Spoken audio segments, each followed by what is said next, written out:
بس جی کون کرے دو چار پھرتی کھاواں جب میرے جی کون کریو، یہ نفس ہے۔ بھائی تو سمجھدار آدمی گواڑ میں گپیں لگا رہا ہے، تراوی میں کیوں زور آتا ہے؟ بس جی کون کرے کیا کرا زور سے آوے، یہ نفس ہے، اس کو نہیں باندھا گیا۔ تو اس نفس کو یہ کچلے گا، تبھی گواڑ میں بیٹھنے سے نہیں کچلے گا، یہ اسی وقت کمزور ہوگا جب تو اس کو 20 رکعتوں میں کھڑا کرے گا۔ اس سے بہلا پھسلا کر کام لو کہ یار تو آج 12 رکعت پڑھ لے۔ یہ اپنی ڈاکٹر عبدالحی فرماتے تھے کہ نفس کو بہلا پھسلا کر کام لیا کرو، کہ تو تیرے جتنی پڑھنی اتنی پڑھ لینا، 12 پڑھ لینا یا 20 کی ضروری ہے تیرے۔ نفس کو یوں بہلاؤ، جب 12 گزر جائے کہ یار 4 اور پڑھ لے، کہ یار اب 16 پڑھ لی تو مرد کری 20۔ یہ کہاوت ہے کہ بڑھیا نے 19 روپے وہ اپنا ارتھ جو ہے گھما گھما کر کما لیے۔ کوئی گیا کمانے جوان، بہت سارے جاتے ہیں اور جی نہیں لگتا، کمپنی فیل ہوگی، نئی نئی شادی ہوتی ہے، ظلم میں بیچاروں کو بھیج دیتے ہیں جوانوں کو، اور پیچھے سے کال پہ کال، کال پہ کال، اور پھر ویڈیو کال، تو پھر کہتا ہے کمپنی فیل ہو گئی۔ کہ باہر جا کے آیا کتنا کما گیا، 1 روپیہ بچا، تو کمانے گیا تو کما کے 1 مہینے میں 1 روپیہ بچت کر کے لایا۔ تو گھر میں جو بوڑھی عورت تھی وہ کاٹتی تھی، اون وغیرہ، روئی کاٹ کر اس نے 19 روپے کما لیے، 1 مہینے میں 19 روپے کما لیے۔ اور یہ کماؤ جو باہر گیا تھا یہ 1 روپے لے آیا، لیکن رہا مرد نہ رہے گا، مرد کا ہی مرد پوچھتا ہے۔ بوڑھی نے پوچھا باہر سے کتنے کما کے لائے ہو؟ کہا میری رقم بعد میں کھولوں گا، پہلے تو ہی بتا گھر میں بیٹھی بیٹھی کیا کرتی تھی؟ اس نے کہا میں جو ہے کاٹتی تھی، اون کاٹتی تھی، بال کاٹتی تھی بکریوں کے، میں نے 19 روپے کمائے۔ کہا کہاں ہے دکھا؟ تو اس نے پلے سے کھول کے اس کو 19 روپے ہاتھ میں پکڑائے، تو اس نے اب جیب میں ہاتھ ڈالا اور کہا ان لیڈیزوں سے، عورتوں سے کیا ہوگا، ان رانڈوں سے کیا ہوگا؟ مرد کری پوری 20 تو مرد کری، عورتوں سے کیا ہوا ہے؟ تو نفس کو کہے یار 16 پڑھ لی تو اب پوری 20 کر۔ تو اس طرح ڈاکٹر عبدالحی فرماتے ہیں ایک دن میں تہجد میں جب جاگا تو میرا نفس کہنے لگا مول صاحب تہجد تو روزانہ پڑھتے ہو، اللہ کی طرف سے کوئی فرض تو ہے نہیں، سو جا۔ یہ نفس مجھے بہلا رہا تھا۔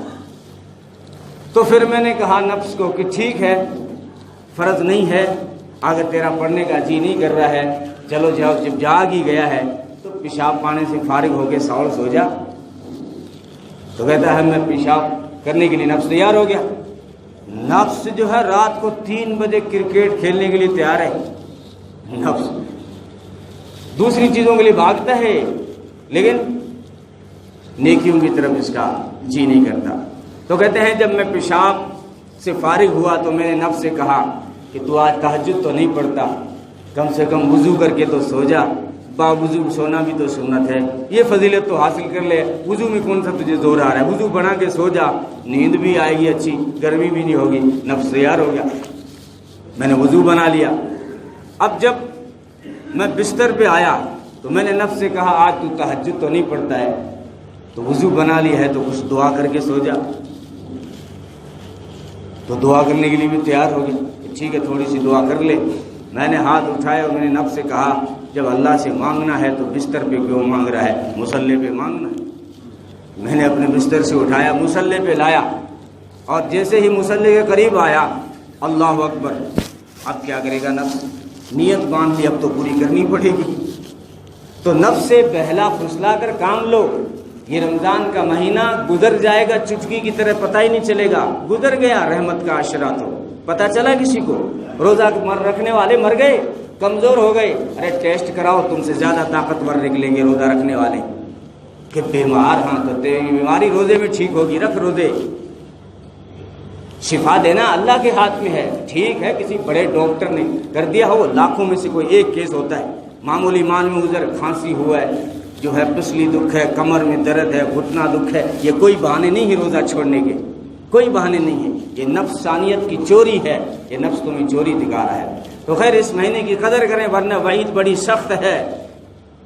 منبر پہ چڑھتے ہوئے نبی نے جو آمین کہی تھی، مشہور حدیث روایت ہے، آپ سنتے رہتے ہیں، بد دعا کرنے کے لیے اللہ نے خود جبریل کو بھیجا کہ جاؤ بد دعائیں کر کے آؤ۔ نبی پاک صلی اللہ علیہ وسلم نے منبر پر چڑھتے ہوئے جب 3 مرتبہ آمین کہا تو صحابہ کو کچھ سمجھ میں نہیں آیا یہ کیا ہوا۔ اس وقت انہوں نے کچھ نہیں کہا، لیکن جب بیان مکمل کر لیا اس کے بعد میں صحابہ نے پوچھا یہ بات ہمیں سمجھ میں نہیں آئی کہ آپ نے آج سیڑھیوں پہ چڑھتے ہوئے 3 مرتبہ آمین کیوں کہا؟ نبی نے فرمایا میں نے اس لیے کہا کہ فرشتوں کا سردار جبریل امین آیا ہوا تھا، اور وہ خود اپنی مرضی سے نہیں آیا تھا، میرے اللہ کا بھیجا ہوا تھا، اور وہ یہ بد دعائیں کرنے آیا تھا۔ اس نے پہلی بد دعا یہ کی تھی کہ اللہ ہلاک اور برباد کر دے اس شخص کو جو رمضان کا مہینہ پاوے اور پھر بھی اپنے گناہوں کی بخشش نہ کرائے، وہ ہلاک و برباد ہو جائے۔ اس سیزن میں جب گناہ معاف نہیں کرائے گا تو بتاؤ کون سا دن آئے گا جب وہ توبہ کرے گا؟ بتاؤ اور کون سا سیزن آئے گا جب یہ نیک بنے گا؟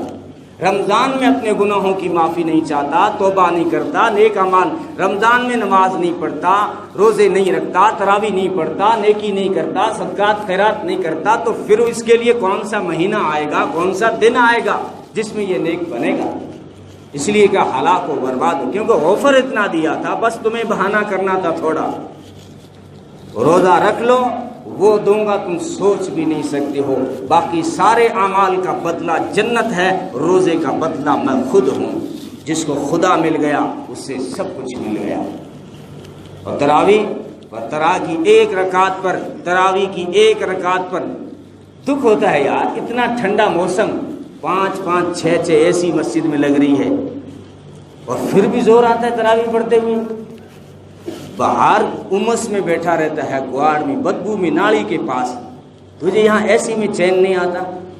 تیری نفسانیت کی چوری دیکھ، اس سے بڑا اور کیا انتظام ہوگا؟ تیرے لیے لائٹ نہیں جا رہی اس سال، ایسی ہر وقت چل رہی ہے، اور پھر بھی تجھے خدا کا قرآن سننے کا تیرا جی نہیں کرتا؟ تراویح پہ اللہ کیا دیتا ہے؟ فرمایا تراویح کی ایک رکعت پر 1500 نیکیاں ملتی ہیں، 1500 نیکیاں ایک رکعت پر ملتی ہیں، تو 20 رکعت پہ حساب کرو۔ اور صرف اتنا نہیں فرمایا، نبی نے آگے بھی فرمایا تراویح کی ہر رکعت پر جنت میں سرخ یاقوت کا محل تیار ہو جاتا ہے۔ تراویح کی ایک رکعت پر جنت میں سرخ یاقوت کا، ارے ہیرا موتی لوگ ٹکڑوں دیکھے میں فخر کرے، لیکن وہاں تو پورا محل ہی ہیرے کا بنا ہوا، اور بھی سرخ یاقوت کا جو جنت کا قیمتی ہیرا ہے اس کا بنا ہوا ہر محل ایک رکعت پہ تیار ہوتا ہے۔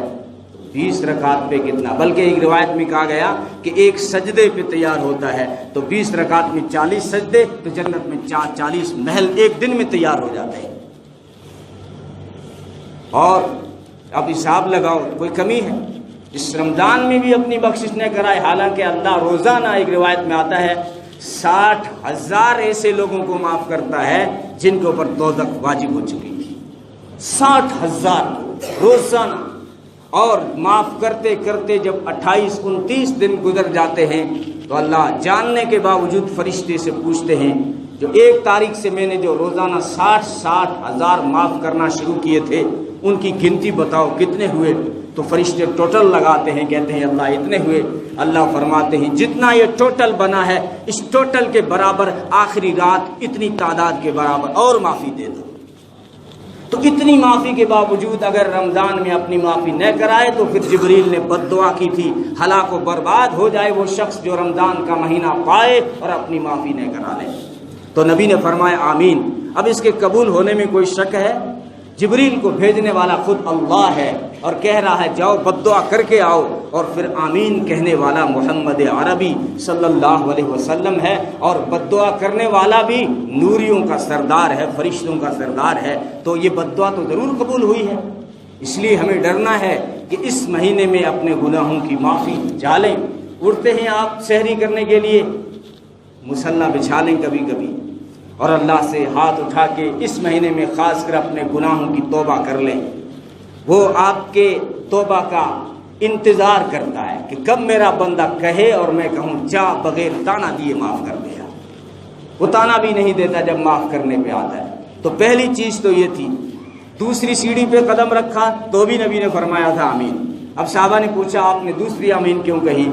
فرمایا میں نے اس لیے کہی کہ جو ہے کوئی کسی کے سامنے میرا نام لیا جائے اور میرے نام کا تذکرہ ہو اور وہ مجھ پہ درود نہ پڑے، وہ بھی ہلاک و برباد ہو جائے۔ تو میں نے کہا آمین، کیونکہ محمد عربی صلی اللہ علیہ وسلم کے ساری انسانیت پر احسانات ہیں، ساری انسانیت پر، انسان کو صحیح انسان بنایا، اور انسانیت تو حیوانیت میں گر چکی تھی۔ کیا حال تھا، صرف عرب کا نہیں، ساری دنیا کا ہی عجیب حال، عجیب نقشہ تھا جب جو ہے 6 صدی عیسوی میں نبی پاک صلی اللہ علیہ وسلم دنیا میں رحمت للعالمین بن کر تشریف لائے۔ ماں کا کوئی ویلیو نہیں تھا، بہن کی کوئی عزت نہیں تھی، بیٹی کو تو زندہ درگور کیا جاتا تھا، مزدور کو لوگ پیسے نہیں دیتے تھے، یتیم کا حق مال کھا جاتے تھے اور بیواؤں کا مال ہڑپ کر جاتے تھے، بیوہ پہ ظلم ہوتا تھا، دوسرا نکاح اس کا نہیں ہوتا تھا۔ ان سارے مظلوموں کو ظلم سے نکالا اور ساری انسانیت کو مظلوم سے نکال کر اس کو صحیح انسان بنایا۔ تو ساری انسانیت پر احسانات ہیں، ساری، اس سے بڑے کیا احسانات ہوں گے؟ بیوہ کے لیے کتنا پیارا حکم دے دیا، فرمایا تم اپنی کسی بیوہ کے سامنے اپنی بیوی سے بھی پیار مت کرو۔ کسی بیوہ کے سامنے، جس کا شوہر دنیا میں نہیں ہے، اس کے سامنے اپنی بیوی کو پیار کی نگاہوں سے نہ دیکھو، مسکرا کر بیوی سے بات نہ کرو بیوہ کے سامنے، کہیں اس کا غضب جوش میں نہ آ جائے اور وہ تیرے بچوں کو یتیم اور فقیر نہ بنا دے۔ کیوں؟ اس کے جذبات کو ٹھیس لگ سکتی ہے، اس کے دل میں یہ خیال آ سکتا ہے کاش کہ میرا شوہر زندہ ہوتا، آج مجھ کے مسکرا کے پیار سے بات کرتا۔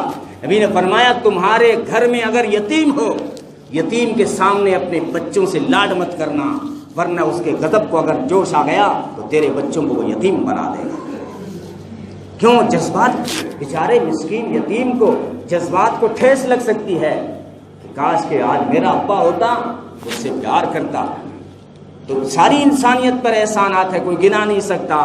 تو ان کا جب نام آ جائے، محمد عربی، سب کہو صلی اللہ علیہ وسلم، صلی اللہ علیہ وسلم، نبی کا نام آئے تو جو ہے میرے مجھ پہ درود نہ پڑے تو اس کو وہ بھی ہلاک و برباد ہو جائے۔ نبی نے فرمایا اگر تم مجھ پہ ایک مرتبہ درود پڑھو گے تو خدا اپنی 10 رحمتیں تم پہ نازل